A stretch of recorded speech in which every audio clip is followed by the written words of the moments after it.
সাম্প্রতিক অস্থিতিশীল পরিস্থিতির কারণে আউটসোর্সিং খাতে প্রায় 400 কোটি টাকার আর্থিক ক্ষতি হয়েছে। ইন্টারনেট সংযোগ না থাকায় অনেক প্রতিষ্ঠান কার্যাদেশ হারিয়েছেন। উদ্যোক্তারা বলছেন, সামনের দিনে প্রযুক্তি খাতের জন্য বিশেষায়িত ইন্টারনেট সংযোগের ব্যবস্থা করতে হবে। মুরসালিন হক জুনায়েদের প্রতিবেদনে বিস্তারিত। ঘড়ি মেপে করতে হয় কাজ, বায়ারকে সময়সূচি মেনে সরবরাহ করতে হয় সেবা, সার্বক্ষণিক থাকতে হয় যোগাযোগের মধ্যে। আর কোনোভাবেই তা 24 ঘন্টা পেরিয়ে গেলে স্বয়ংক্রিয় বাতিল হয় ক্রয়াদেশ। এমনই এক ব্যবসার নাম আউটসোর্সিং, যেখানে আস্থা ও প্রতিশ্রুতিকে সর্বোচ্চ গুরুত্ব দেওয়া হয়। তবে টানা 5 দিন ইন্টারনেটবিহীন ছিল আউটসোর্সিং খাত। সারা দেশে ছড়িয়ে থাকা ফ্রিল্যান্সারের তাই মাথায় বাজ পড়ার মতো অবস্থা। প্রতিদিনে একদম কমপক্ষে হলেও $1,500 থেকে $2,000 ক্ষতিগ্রস্ত হয়েছে। তার চেয়ে বড় যে ক্ষতিগ্রস্ত সেটা হচ্ছে যে আমরা ক্লায়েন্ট হারাইছি, বাজার হারাইছি।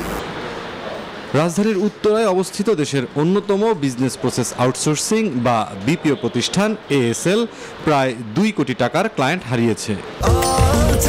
স্বাস্থ্যকর অল টাইম হানিকম, সব সময় অল টাইম হেলদি লাইফ। প্রতিষ্ঠানটি বলছে, ছোট বিপিও তো বটেই, সাম্প্রতিক ঘটনা হুমকিতে ফেলেছে দেশের অনেক বড় বড় আউটসোর্সিং ব্যবসা প্রতিষ্ঠানকে। বাংলাদেশ থেকে যদি অপারেশন আমাদের তুলে নিতে হয় অথবা আধা অনেকখানি উঠে নিতে হয়, আমাদের চাকরির লস যেতেছে। যারা কাজ করতেছে বিপিও খাতে তাদের হলে চাকরি অনেকেই তাদের জব চলে যাবে। প্লাস আমাদের এই যে ফরেন রেভিনিউটা বাংলাদেশে আসতেছিল, ফরেন রেমিটেন্স এই ইসের মাধ্যমে, এটা তার বাংলাদেশে আসবে না, এটা চলে যাবে নেপাল অথবা আপনার ফিলিপাইন্স অথবা ইন্ডিয়াতে। সো এটা কিন্তু বিশাল বড় একটা নেগেটিভ ইম্প্যাক্ট আমাদের ইকোনমি এর উপরে বাংলাদেশের। কন্ট্যাক্ট সেন্টার ও আউটসোর্সিং খাত ব্যবসায়ীদের সংগঠন বাক্যর মতে, সাম্প্রতিক ঘটনা এ খাতে প্রায় 400 কোটি টাকার ক্ষতি করেছে। পাশাপাশি আস্থা ও ভাবমূর্তি বিবেচনায় ভবিষ্যৎ অনেকটাই অনিশ্চিত হয়ে পড়েছে।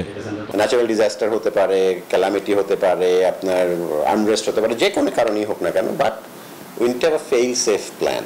যে ঠিক আছে, আমার বিজনেসের জন্য যদি আমার সবই বন্ধ থাকতে হয়, বন্ধ হয়ে যায় কোনো কারণে, আমার বিজনেস যাতে আপ থাকে। 2030 সালের মধ্যে তথ্য প্রযুক্তি খাত থেকে সরকারের $5 বিলিয়ন আয়ের লক্ষ্যমাত্রা। এর মধ্যে প্রায় $1.5 বিলিয়ন আয় হওয়ার সম্ভাবনা আউটসোর্সিং খাত থেকে। মুরসালিন হক জুনায়েদ, নিউজ 24, ঢাকা।